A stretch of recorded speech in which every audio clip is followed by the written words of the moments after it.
এই যে আমার দাদা কেন দাঁড়িয়ে আছে বলুন তো ঠাম্মির সামনে, কারণ ঠাম্মির ঠাকুমার ঝুলি হয় তো, এটা হচ্ছে ঠাম্মির ঝুলি। ঠাম্মির ঝুলি থেকে গল্পর থেকে বেশি এই সমস্ত পান মশলা বেরোয়।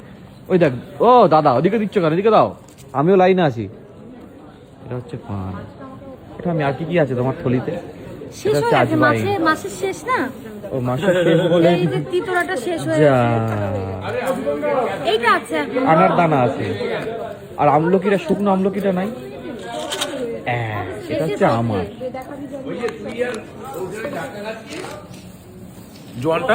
জোয়ান। আমি আজকে আমলকি খাবো। আচ্ছা, এখানে সবার আলাদা আলাদা পছন্দ আছে, আর সবার পছন্দ অনুযায়ী ঠাম্মি এই থলি থেকে একটা একটা করে জিনিস বেরোয়। তিতোরাটা এই শেষ করেছে কেন রে? কেন কেন কেন কেন কেন? একা সব খেয়ে নেয়। না না, ও তো অন্য কিছু খায় না, চেহারা দেখেই বুঝতে পারছি তিতোরাটাই। এইটা আমি ব্লগে বলতে পারবো। তুই কেন টক খাচ্ছিস? আচ্ছা আমি বলছি না ব্লগে, তুই কেন টক খাচ্ছিস আমি বলবো না ব্লগে, ছাড়। তুমি কি খাচ্ছ? পান।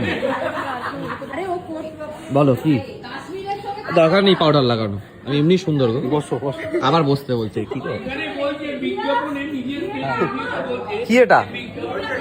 হ্যাঁ তোমার ছবি দিচ্ছি, দাঁড়া। আচ্ছা আচ্ছা।